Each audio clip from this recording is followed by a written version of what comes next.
अह, मैं योगेश वाजपेयी आज कुछ राजनीतिक बिंदुओं पे कुछ बोलना चाहता हूँ। मैं काफ़ी समय से था मेरे दिमाग में। आजकल की जब मैं राजनीति देखता हूँ कि राजनीति कहाँ से कहाँ पहुँच गई है। सुना करता था कि जो राजनीति में आता था वो देश के लिए काम करता था, देश के नौजवानों के लिए काम करता था, नीचे दबे कुचले इंसानों के लिए काम करता था। उनको हम समाज में किस तरीके से ऊपर लाएं उनके लिए काम करता था। लेकिन मेरे प्यारे मित्रों, देखिए आप लोग कि आज की राजनीति किसके लिए काम कर रही है। क्या वो उन दबे कुचले इंसानों के लिए काम कर रही है जिसकी ज़रूरत वाकई में उनको है, या कुछ चुने हुए लोगों के लिए राजनीति कर रहे हैं। किसके लिए वोट मांगने जाते हैं ये हम सबको पता है कि हमारे घर पे वोट मांगने आते हैं। किसके लिए? कुर्सी के लिए, ना कि हमारी समस्याओं के समाधान करने के लिए। उनको सिर्फ अपनी कुर्सी प्यारी है। मैं सभी राजनीतिक भाइयों से कहना चाहूँगा कि जो आपको राजनीति में पहुँचाते हैं, जो आपको कुर्सी दिलाते हैं, उनका भी हक बनता है। उन्होंने बड़ी उम्मीद लगा करके आपको वोट किया है, उनकी भी कुछ सुध ली जाए। वो नहीं चाहते हैं कि हम अमीर आदमी बन जाएं, हम करोड़पति बन जाएं। जो छोटी छोटी चीज़ें होती हैं वो चाहते हैं कि ये नेता हमारे लिए हमारी उन छोटी छोटी बुनियादों को, छोटी छोटी चीज़ों को पूरा करेगा।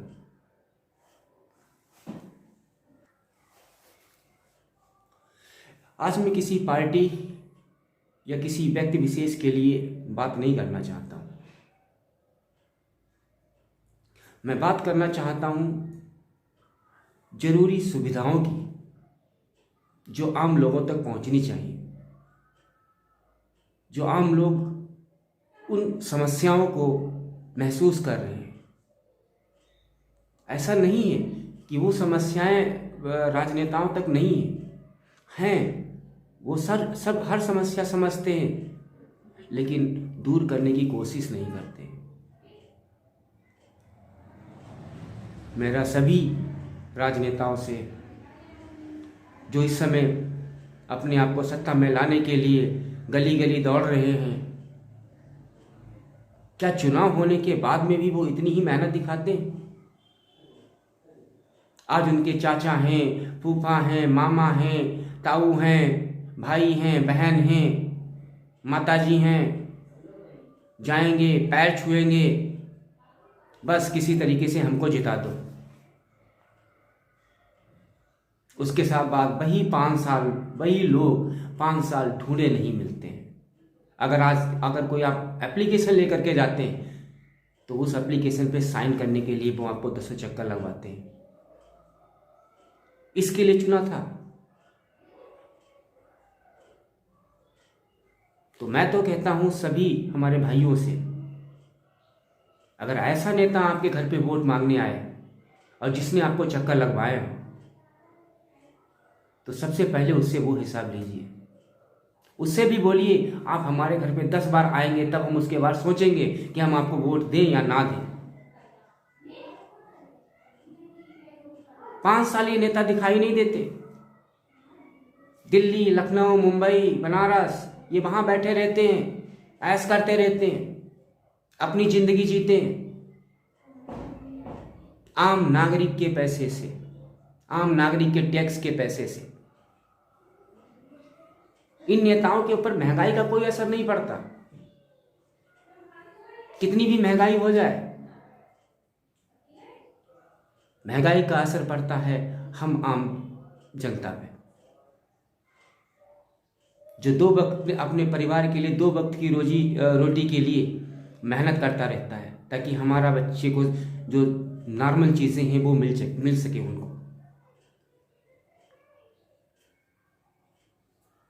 नेता को बात करनी चाहिए अपने समाज के एजुकेशन के लिए। नेता को बात करनी चाहिए अपने समाज की आम सुविधाओं के लिए। इतने नेता आए चले गए बलिया में, एक रोडवेज बस स्टैंड नहीं बना पाए, जो स्थायी एक रोडवेज बस स्टैंड हो। ये तो भला हो रामकुमार वर्मा जी का, जो डिग्री कॉलेज बना करके चले गए हमारी बलिया निवासियों के लिए, वरना ये भी हम लोगों को नसीब नहीं होता।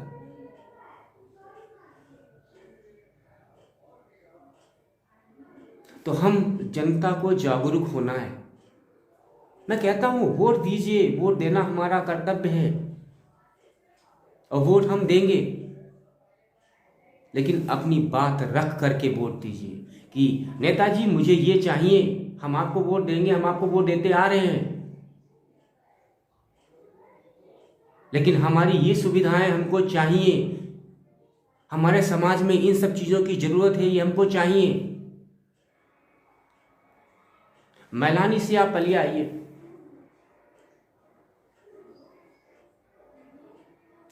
आने जाने के नाम से ही यहाँ परेशान हो जाते होंगे कि अरे यार मैलानी जाना है या मैलानी से बलिया आना है। क्या इन रोडों से नेताओं की गाड़ियां नहीं निकलती हैं?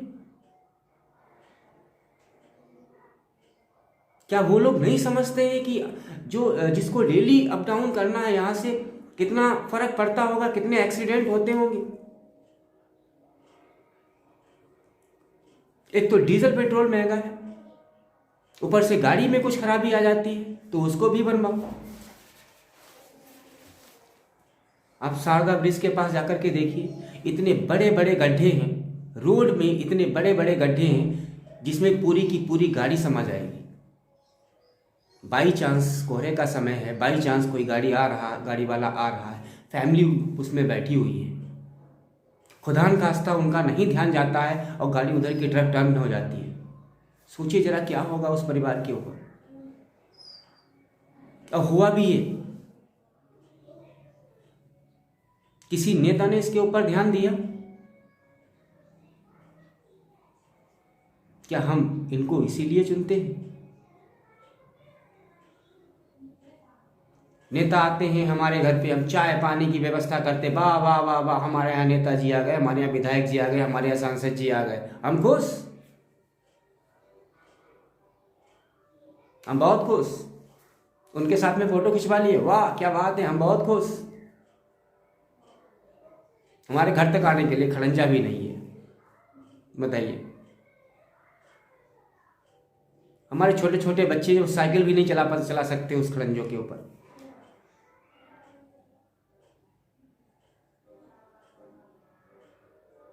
एजुकेशन के लिए, शिक्षा के लिए तरसना पड़ता है।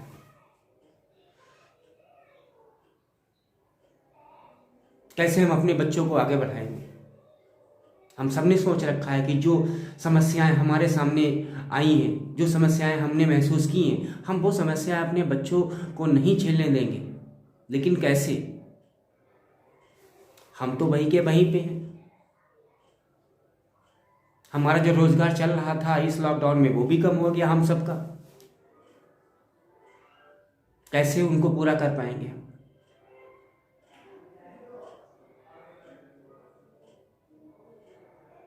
और कब तक ये फ्री का खाते रहेंगे हम? हकीकत में बताइए, क्या हमको फ्री का चाहिए? क्या हम फ्री का खाना चाहते हैं?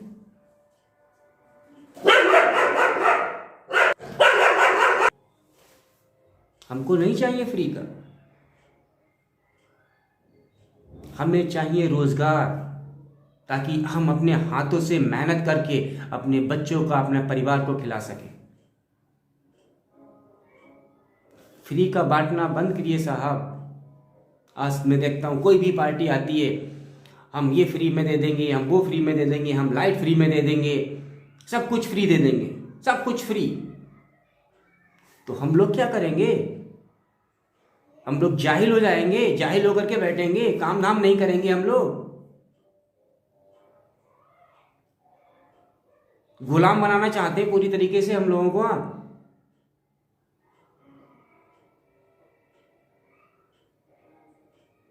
तो साहब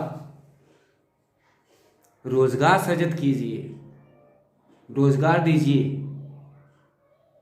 अच्छी सड़कें दीजिए। आम जनता को ये चाहिए।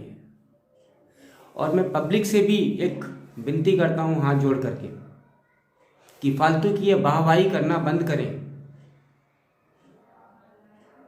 आप अपना हक नहीं मांग सकते, सिर्फ जयकारा लगाने के लिए हैं आप,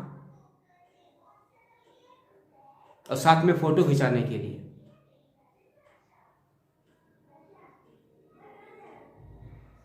भीख नहीं मांग रहे हम लोग, हमारे जैसे भाइयों के टैक्स का पैसा है ये।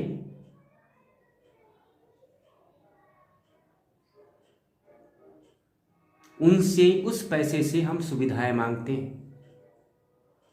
किसी नेता के घर, किसी उद्योगपति के घर छापा पड़ रहा है, करोड़ों रुपए निकल रहे हैं, दीवारें पैसा दे रही हैं, अरबों रुपए निकल रहे हैं। अरे साहब, अगर वो वही पैसा किसी रोजगार में लगा होता, आज पता नहीं कितने परिवार उस रोजगार से चल रहे होते। आप कह रहे हैं कि नौकरियां नहीं है, नौकरियां सृजित की जाती हैं, नौकरियां बनाई जाती हैं।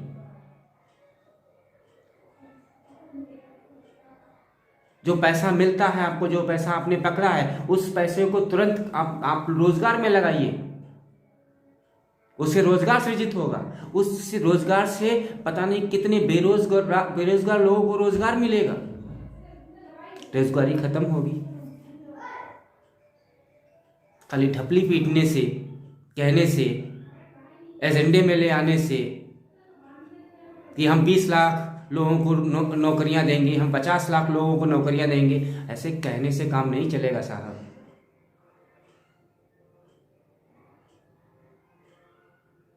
सत्तर सालों से लोग कहते ही आ रहे हैं।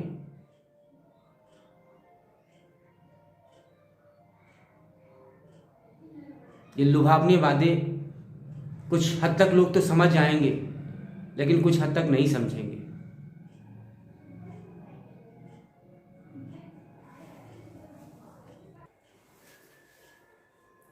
टिकट पे बंटवारा होता है, एक पार्टी ने किसी पार्टी को, किसी कैंडिडेट को टिकट देना बंद कर दिया, वो उठ करके दूसरी पार्टी चला जाता है। अभी तक वो भाजपा की ढपली बजा रहा था, अब वो सपा की जाकर के ढपली बजाएगा। ऐसे भी लोगों पे विश्वास करेंगे हम लोग?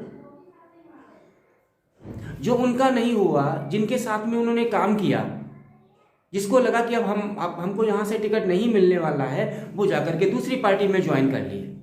ऐसे लोगों पे हम विश्वास करेंगे? हम सबको जागरूक होकर के राजनीति में पढ़े लिखे लोगों को लाना होगा, जो वाकई में अपने देश, अपने समाज के लिए काम करना चाहते हैं।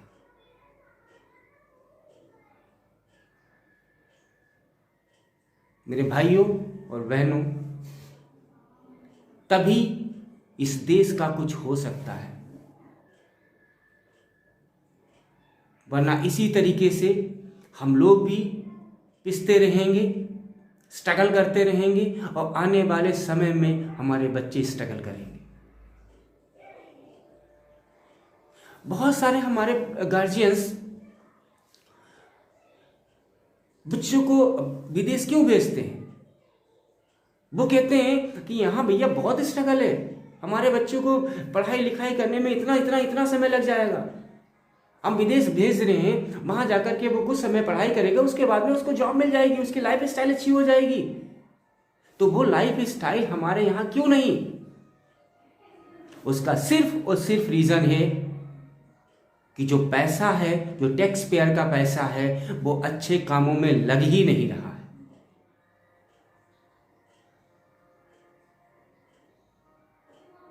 जो टैक्स पेयर का पैसा है, अगर वो रोजगार के काम में लगे तो गवर्नमेंट जितना ये फ्री में बांट रही है, वो बांटना बंद हो जाएगा। और जो पलायन है, जो यहाँ के बच्चे दूसरी कंट्री में जाकर के जॉब करते हैं, वो भी रुक जाएगा। हम क्यों नहीं इन सब छोटी छोटी चीज़ों पे ध्यान देते हैं? हम क्यों नहीं ध्यान देते हैं कि चाइना से हम कौन कौन से प्रोडक्ट मंगा रहे हैं? हम मैन्युफैक्चरिंग की बात करते हैं, हम मेक इन इंडिया की बात करते हैं, तो क्यों ना हम उन प्रोडक्ट पे बात करें जो प्रोडक्ट चाइना से आ रहे हैं, हम उनकी मैन्युफैक्चरिंग इंडिया में करें। आखिर क्यों नहीं हो पा रहा है ये सब? खाली पेपरों में ही होता है, एमएसएमई हो गया, ये हो गया, ये हो गया। आज जाइए आप एमएसएमई का लोन लेने के लिए, गवर्नमेंट ने तो कह दिया कि आप एमएस लोन लीजिए और अपना व्यापार शुरू कीजिए। बैंक नहीं आपको लोन देगी, गवर्नमेंट की पॉलिसी आ गई, उन्होंने अपनी पॉलिसी निकाल दी, बैंक नहीं लोन दे रही है, क्या करें फिर हम लोग?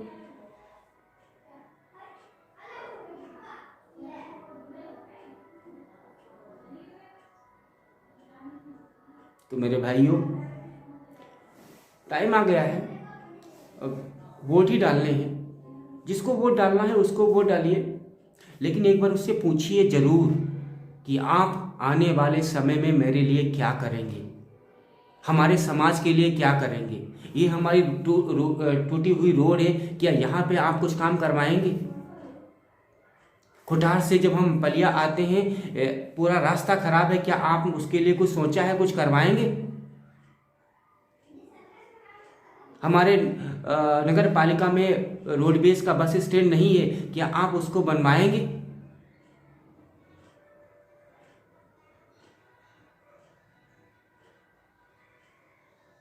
अच्छे कोर्सेज के लिए यहाँ पे कोई कॉलेज नहीं है। हमारे यहाँ के बच्चे लखनऊ, बरेली, कानपुर, अलग अलग सिटीज़ में भागते हैं, क्या उनके लिए कुछ करवाएंगे? क्या ऐसा है हमारे यहाँ के बच्चे पढ़ना नहीं चाहते? साहब, वो दम है हमारे इस पलिया में, ऐसे बच्चे हैं हमारे पास जो इस पूरी पलिया का नाम रोशन कर देंगे।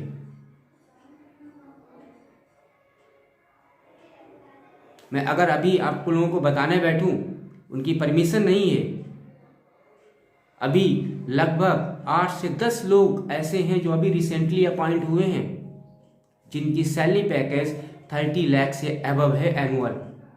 ऐसे ऐसे बच्चे हमारे पलिया में बैठे हैं, बट ओनली 7 to 8 और 9। अगर उनको हम अच्छा एजुकेशन यहाँ पे दें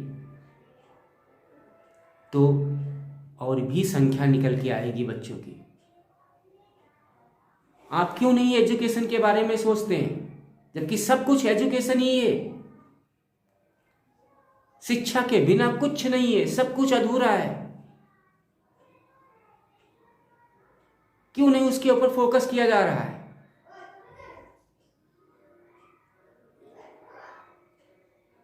इस लॉकडाउन में क्या हुआ?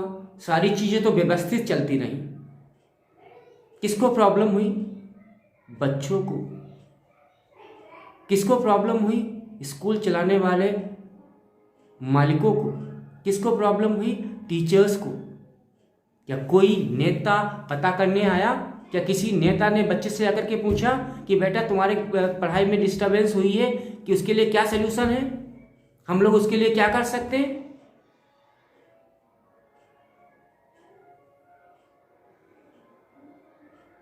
ये तकलीफ है साहब, और मेरे अंदर ही नहीं है, न जाने कितने ऐसे लोग हैं। कुछ लोग हैं जो बोल देते हैं, कुछ लोग हैं जो नहीं बोल पाते। पता है आपको, 7 साल का बच्चा की जो क्वालिटी थी वो 2nd क्लास के स्टूडेंट की रह गई है।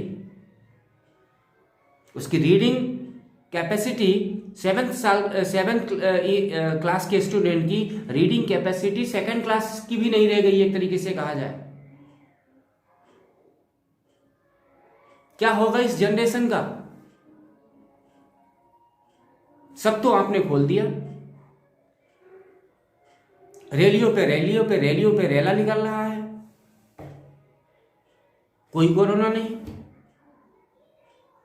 क्या सारा कोरोना स्कूलों में ही आ जाएगा?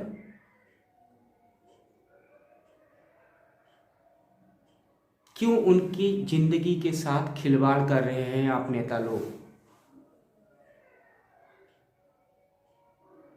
अगर आप लोग उनको देश का भविष्य मानते हैं तो प्लीज मत खेलिए उनके साथ।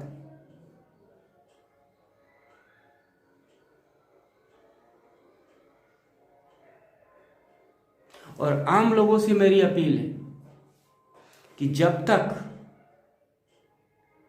अच्छा पढ़ा लिखा इंसान राजनीति में नहीं आएगा तब तक राजनीति ऐसी ही रहेगी।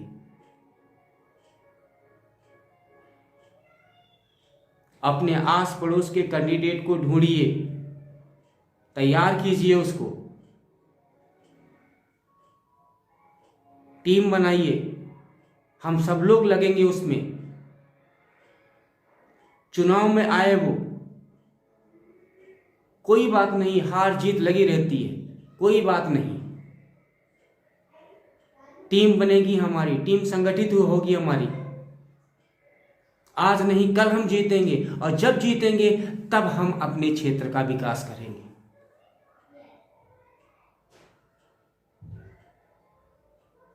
बस इतना ही कहना था मुझे आपसे। जय हिंद।